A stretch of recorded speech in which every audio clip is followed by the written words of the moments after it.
So hello बच्चों, here is the question. Construct a triangle with side 5 cm, 5.5 cm and 6.5 cm. Now construct another triangle whose sides are 3 by 5 times the corresponding sides of the given triangle. Okay, so इस question में हमारा की concept क्या हो जाएगा? तो इस question में हमारा की कॉन्सेप्ट हो जाएगा construction of triangle similar to given triangle. Okay, तो पहले हम लोग इसको रफ में समझ लेते हैं, फिर इस फिगर को देखेंगे और फिर हम लोग स्टेप ऑफ कंस्ट्रक्शन पर चलेंगे. ठीक है, सो रफली हम लोग देख लेते हैं जो हमारे पास पहले डेटा दिया हुआ था.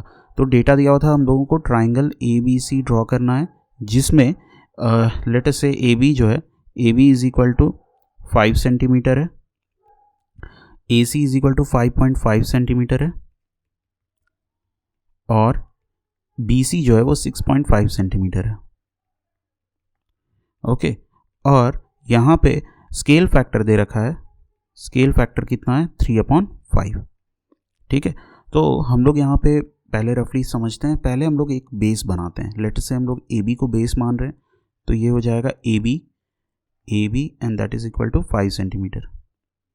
ओके, अब ए पॉइंट पर हम लोग कंपास का नीडल रखेंगे और 5.5, यहाँ पे 5.5 है, 5.5 सेंटीमीटर का लेंथ अपने कंपास में मेज़र करके यहाँ पे एक आर्क लगाएंगे.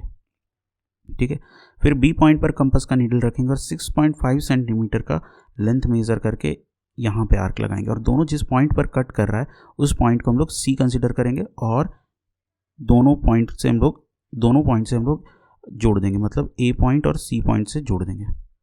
सो ये हमारे पास आ गया triangle A B C. Okay, so ये कितना हो गया? ये हो गया हमारा 5.5 सेंटीमीटर, ये हो गया 6.5 सेंटीमीटर. ओके, अब स्केल फैक्टर जो है ये 3/5 है. तो एक चीज़ हम लोगों को याद रखना है कि जब भी हमारा स्केल फैक्टर जो है ये 1 से बड़ा हो तो हमारा जो न्यू ट्राइंगल बनेगा वो पुराना वाले ट्राइंगल से बड़ा बनेगा. ठीक है, लार्जर बनेगा. और जब हमारा स्केल फैक्टर 1 से छोटा रहेगा तो हमारा न्यू वाला ट्राइंगल जो है वो स्मॉलर बनेगा पुराने वाले ट्राइंगल से. ओके, तो यहाँ पे अब हम लोग क्या करेंगे? यहाँ पे हम लोग देख रहे हैं कि स्केल फैक्टर जो है ये हमारा 1 से छोटा है, तो मतलब हमारा ट्राइंगल कैसा बनेगा? हमारा ट्राइंगल इस वाले ट्राइंगल से छोटा बनेगा. तो अब हम लोग यहाँ पे एक एक्यूट एंगल ड्रॉ करते हैं. लेट अस से this is angle BAX. Okay, अब यहाँ पे हम लोग इसको इक्वल डिविजन्स में डिवाइड करेंगे. तो कितना इक्वल डिवीजन होना चाहिए? तो स्केल फैक्टर में जो बड़ा नंबर होता है उतना ही इक्वल डिवीजन होना चाहिए, मिनिमम उतना इक्वल डिवीजन होना चाहिए. तो 3/5 में बड़ा कौन है? 5. तो 5 इक्वल डिवीजन में हम लोग इस AX रे को डिवाइड करेंगे. तो ये A1 A2 A3 A3 A4 A5. ठीक है, ये हो गया. अब हम लोग क्या करेंगे? हमारा 5th वाला पॉइंट जो है उसको B से ज्वाइन कराएंगे. ठीक है, उसके बाद में हम लोग 3:5 का रेशियो हम लोगों को निकालने के लिए बोल रहा है, तो 3rd पॉइंट को पकड़ेंगे. उसके बाद A5B के पैरेलली एक लाइन ड्रॉ करेंगे. A5B के पैरेलली एक लाइन ड्रॉ करेंगे और उसको AB को जिस पॉइंट पर वो कट करेगा वो लाइन, उस पॉइंट को लेटर से हम लोग बोल रहे हैं B'. तो हमारा कंस्ट्रक्शन से क्या आ गया कि AB' is parallel to A5B. ठीक है, अब B' पॉइंट से हम लोग फिर से एक लाइन ड्रॉ करेंगे जो कि BC के पैरेलल जाएगा और वो AC को जिस पॉइंट पर कट करेगा, लेट अस से उस पॉइंट को हम लोग बोल रहे हैं C'. So we are left with triangle AB'C'. So this is the required triangle. तो यही चीज़ हम लोगों ने किया फिगर में भी. तो हम लोग पहले फिगर देख लेते हैं. तो यहाँ पे क्या है कि वही हम लोग AB बेस जो था हमारा वो ड्रॉ किए equal to 5 centimetre, AB equal to 5 centimetre.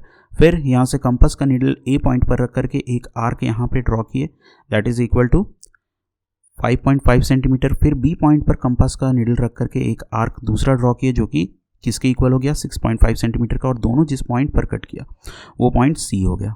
ठीक है, तो हम लोगों को C पॉइंट भी मिल गया यहाँ से, ये वाला पॉइंट. अब हम लोग क्या किए? A पॉइंट और B पॉइंट को C से ज्वाइन कर दिए. तो हमारे पास ट्राइंगल ABC आ गया. ट्राइंगल ABC आ गया. ठीक है, अब यहाँ पे हम लोगों को स्केल फैक्टर 3/5 था, तो 5 इक्वल पार्ट्स में हम लोगों को एक एक्यूट एंगल लेना था और उसको डिवाइड करना था. तो एंगल BAX जो हुआ ये हमारा एक्यूट एंगल हो गया. ठीक है। और उसको हम लोगों ने 5 इक्वल पार्ट्स में डिवाइड कर दिया और 5th पॉइंट को हम लोगों ने बी से ज्वाइन कराया और फिर 3rd पॉइंट से हम लोगों ने एक पैरेलल लाइन ड्रॉ किया जो कि ए बी को बी डैश पॉइंट पर कट कर रहा है। ठीक है, तो ये वाला पॉइंट जो है हमारा, ये हमारा बी डैश पॉइंट है। ठीक, अब बी डैश पॉइंट से हम लोगों ने फिर से एक लाइन ड्रॉ किया जो कि ये सी डैश पॉइंट तक कट करेगा। मतलब बी डैश पॉइंट से हम लोगों ने फिर से एक पैरेलल लाइन ड्रॉ किया जो कि बी सी के पैरेलल है और वो ए सी को सी डैश पॉइंट तक कट कर रहा है। ठीक है, तो हम लोगों के पास एक ट्राइंगल नया आया, triangle A B dash C dash. So this is the new required triangle. Okay, so let us see its step of construction. इसका स्टेप ऑफ कंस्ट्रक्शन हम लोग देख लेते हैं। तो हम लोगों ने सबसे पहले A B is equal to 5 centimetre draw किया, फिर पॉइंट ए से 5.5 सेंटीमीटर का आर्क लिया, पॉइंट बी से हम लोगों ने 6.5 सेंटीमीटर का आर्क लिया और ए सी और बी सी 6.5 और 5.5 आ गया हमारे पास। उसके बाद सारा पॉइंट को हम लोगों ने ज्वाइन किया तो हमारे पास ए बी सी ट्राइंगल आ गया। फिर एक एक्यूट एंगल बी ए एक्स ड्रॉ किया हम लोगों ने पॉइंट ए से, उस पर 5 इक्वल पॉइंट्स पर हम लोगों ने एक्यूट एंगल को डिवाइड किया जो उसका रे था ए एक्स उसको। उसके बाद A5 को B से हम लोगों ने ज्वाइन किया, फिर A3 पॉइंट से A5 B के पैरेलली एक लाइन ड्रॉ किया जिसको कि हम लोगों ने अलाउ किया कि वो AB को B डैश पॉइंट पर कट करें।